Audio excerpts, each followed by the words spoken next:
Hey everyone, and welcome back for another episode of my Borussia M'Gladbach career on FIFA 15. We've got a lot to get through in this episode. We've got the transfer deadline day, two massive fixtures in the Bundesliga so early on as well against Bayer Leverkusen and Bayern Munich. Really want to be beating Bayern Munich for the first time in this career mode. I can't believe we haven't done that yet. And finally, we've got the Champions League group stages to be drawn. We're going to find out who we're going to have to go through to get to the later stages of this season's Champions League campaign. I'm going to be looking to get through to the final. That's one of my main aims this season. Get a second chance at lifting that Champions League trophy after we came up short last season against Dortmund. So kicking things off, I received a couple of transfer offers. One from Manchester United for Junuzovic. That's never going to happen. I rejected it. But carry on over from the last episode, Hertha Berlin was still in pursuit of Nordveit. And eventually we came to an agreement. Hertha Berlin have decided to go ahead and match the price tag that I put on his head of 5 million. Here are this season's Champions League groups then. In Group A you have Real Madrid, Besiktas, Sporting Lisbon and Anderlecht. Real Madrid were the team that we beat to the punch of winning our group last season. In Group B, Bayern Munich, Manchester United, AC Milan and Spartak Moscow. Very tough group there for Spartak Moscow. In Group C, I think Man City will have their work cut out. So they're going to have to go up against PSG, Benfica and CSKA Moscow. In Group D, which is our group, we're going to have to play Barcelona home and away. And also Ajax and Club Brugge. I'm pretty happy with that draw. I think we can get through to the next stage along with Barcelona. In Group E, Chelsea will have to play Wolfsburg, Fenerbahce and PSV. Pretty easy group there for Chelsea and Wolfsburg. In Group F, you have Juventus, Sevilla, Marseille and Copenhagen. And in Group G, Borussia Dortmund, last season's winners of the Champions League, will have to play Roma, Monaco and FC Basel. Pretty easy group there, I think, for them. And then finally, in Group H, Atletico Madrid, Zenit, Everton and Celtic. And there we have it. Not a bad draw, if you ask me. I'm pretty happy with the group that we've been handed. Barcelona probably going to be the only team that's going to put up much of a challenge. But then again, you never know what's going to happen in the Champions League. I'm actually looking forward to playing Barcelona, going to the new camp with Mönchengladbach. It's going to be brilliant. I mean, last season we beat the other Spanish giants in Real Madrid. We did so well against them. But I think it's going to be a different story this time around this season against Barcelona. They have a different way of playing to Real Madrid. There is the Bundesliga table as it stands heading into our next game against Bayern Munich. We are in third. We've played 3 games. We've won all 3. Bayern down in 9th. They didn't have the best of starts to this season. They were unable to pick up momentum, and I was hoping that was going to work in our favour heading into this game at the Allianz Arena. But it's Bayern Munich. For some reason, I've found it so difficult over the last 3 seasons now, the 2 seasons, to actually beat them. I haven't beaten them whatsoever. We've always come up short. And I was hoping this time around we could get one over on Munich. And Thiago, former Munich player, was featured in the side for this game. And also Jan Vertonghen was back in the first team after missing the first 3 weeks of the brand new season. So he was fully fit for this game, so I dropped him straight in at the deep end, and it was good to see him back in the side. Good to actually use him in his first competitive debut for Mönchengladbach with 4 weeks gone of the brand new season. Now it would be Bayern Munich starting things off in this game with the first attack of the game. It came from Frank Ribéry as he chested the ball down. I was trying to make a nuisance of Ribéry there using Junuzovic, but he still managed to fire off a shot. It did go sailing over, and that worry still hung in the air. The feeling out process had passed as the game progressed.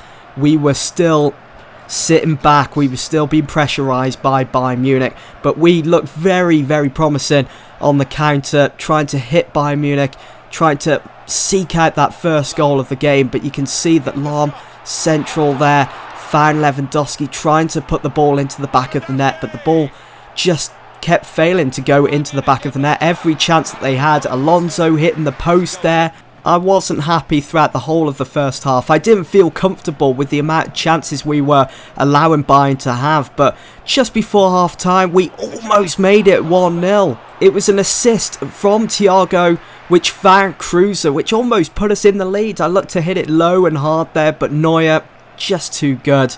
He was never going to let that one in, but you can see the space in the second half opening up at the back. Dante just all over the place. You can see trying to catch up with Kruse.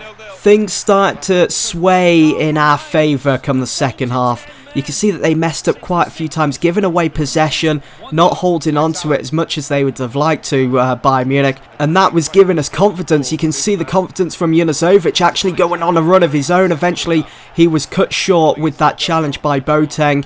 He was also pinched by Dante. He was never going to find a way through there. Vertonghen failed to get goal side of Lewandowski. He did thankfully pass the ball back to Ribery, so they had to, in a way, kind of start their attack again. But it just allowed them to reposition themselves. And it was a header from Schweinsteiger. The ball was just pinballing all over the place. It was very scrappy in the area, which led to the first goal for Bayern Munich. We had our work cut out then because there wasn't long left, just under 20 minutes to go. And being realistic, the best result we could have got out of this game after Robben scored that first goal would be a draw. Come away from the Allianz with just a point and maybe take it to the second game where we meet them later on in the season back at home.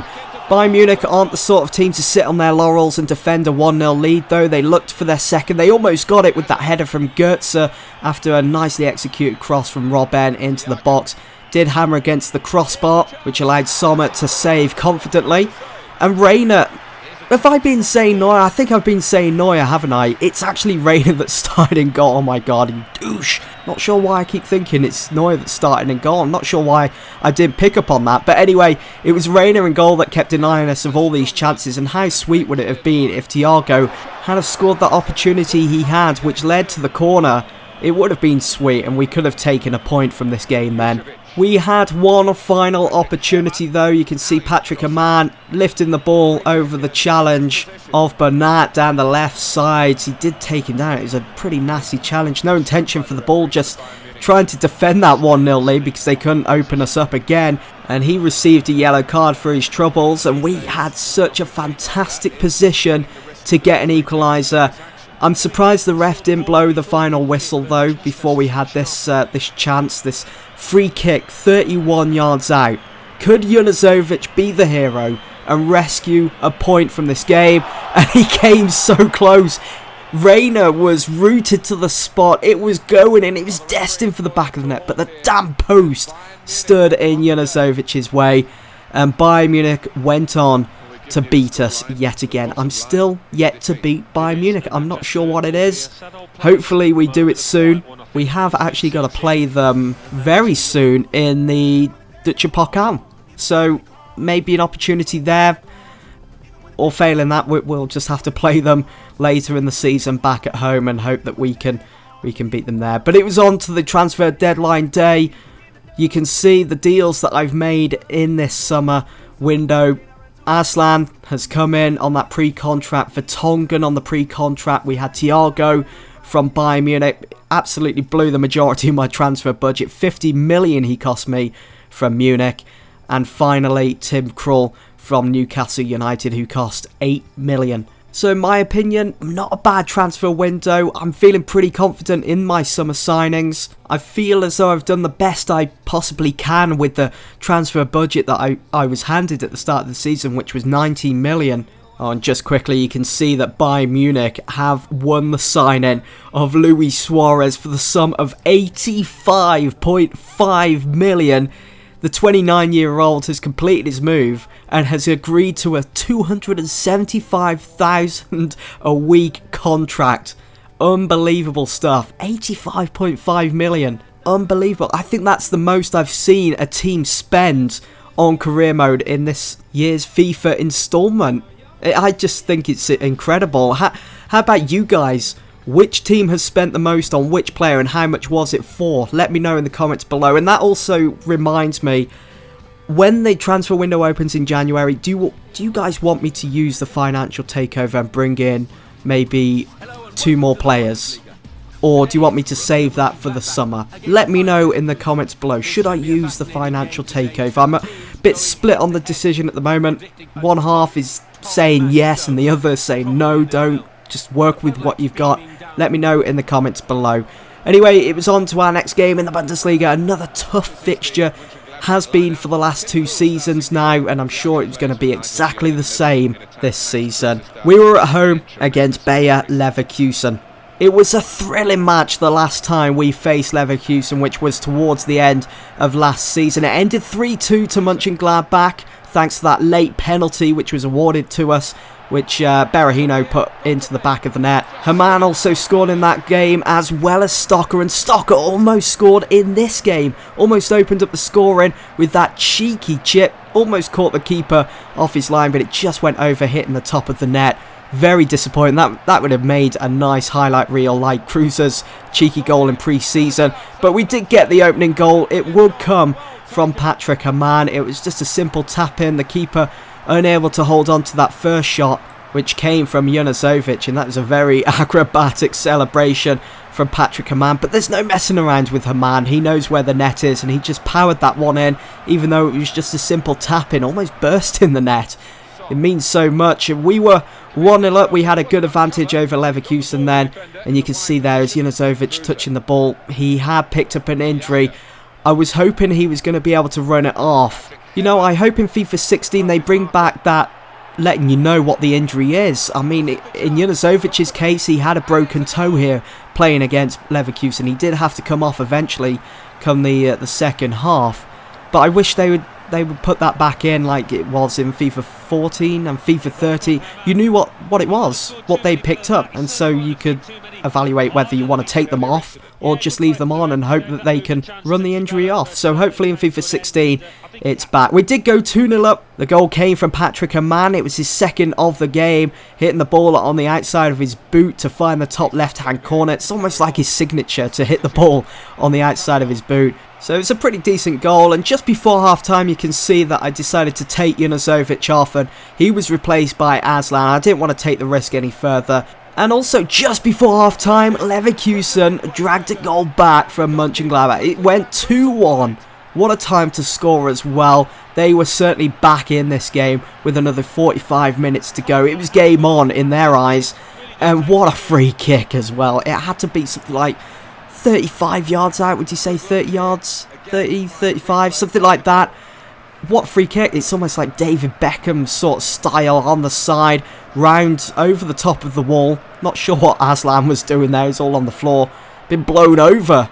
Come the second half, Leverkusen was certainly feeling a lot more confident. After going down 2-0 in the first half, they fought back wonderfully. What a comeback on their part. The build-up play towards Kiesling's goal there was just brilliant. How they was passing it. Nice little 1-2s here and there.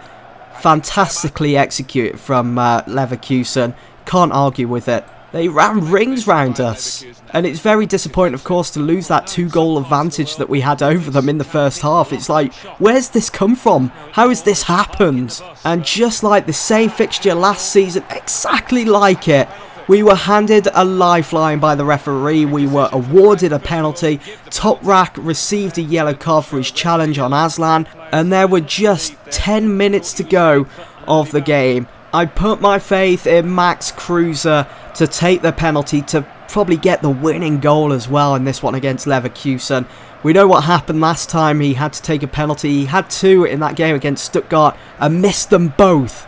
Could he make it 3-2 and potentially get the winning goal? Yes, he could. He fired it into the right-hand side. Keeper rooted to his spot.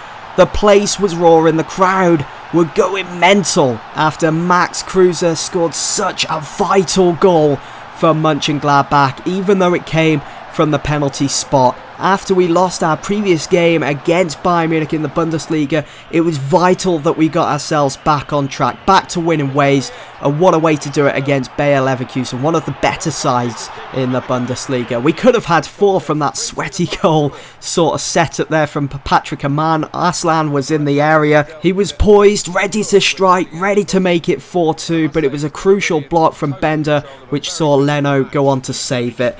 Final score anyway was 3-2, the exact same result that we had last season against Leverkusen. And there we go. After the game, you can see that Junuzovic, after he went off injured with that broken toe, he's going to be out for 2 months. that is a huge setback for Mönchengladbach. And with that, guys, I end it there for this episode. Hope you've all enjoyed, and I'll see you all in the next one.